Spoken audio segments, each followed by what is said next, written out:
Mais da metade da população brasileira convive diariamente com problemas causados pela falta de coleta e tratamento de esgoto. Esse serviço é apenas um dos que fazem parte do saneamento básico, ainda tão deficiente nas nossas cidades. No programa de hoje, vamos mostrar os principais problemas causados pela ausência de saneamento e o que podemos fazer, enquanto cidadãos, para mudar essa situação.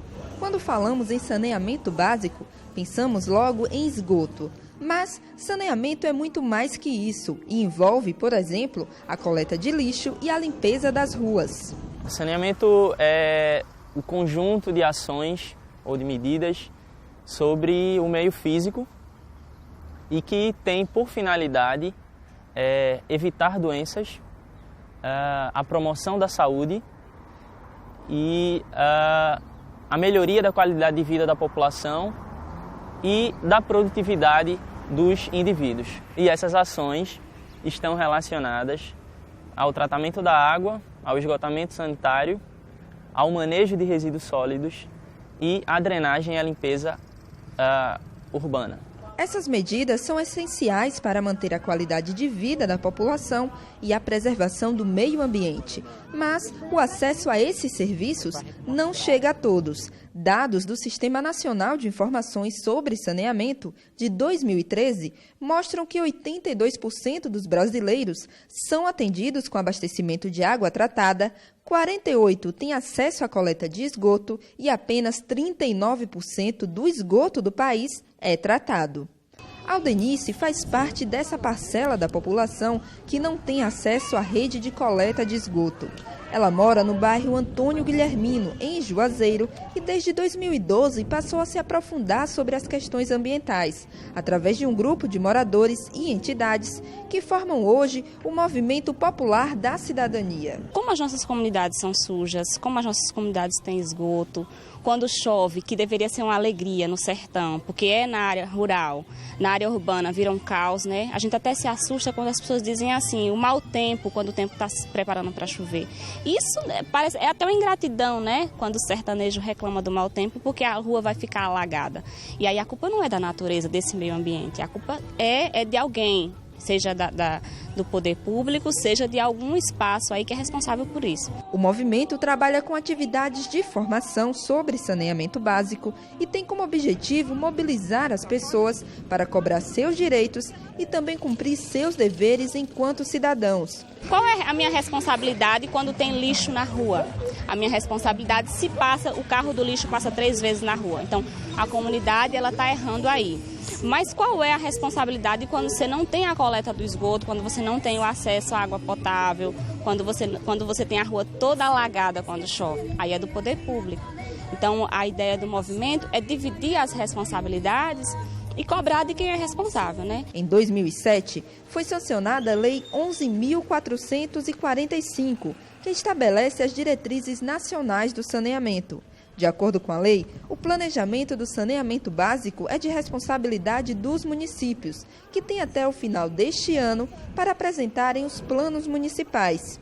Enquanto os municípios não elaboram e executam os planos de saneamento, problemas ambientais como a poluição dos rios e mananciais e a proliferação de doenças infecciosas afetam a população.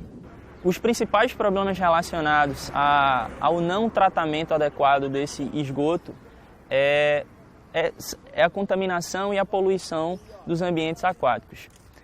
Sobretudo, ressaltando a contaminação, que são de patógenos, são agentes biológicos que trazem algum prejuízo à população humana. A gente tem algumas doenças que são relacionadas diretamente ao contato com a água, como a gastroenterite, as diarreias, a leptospirose, você tem algumas doenças mais associadas.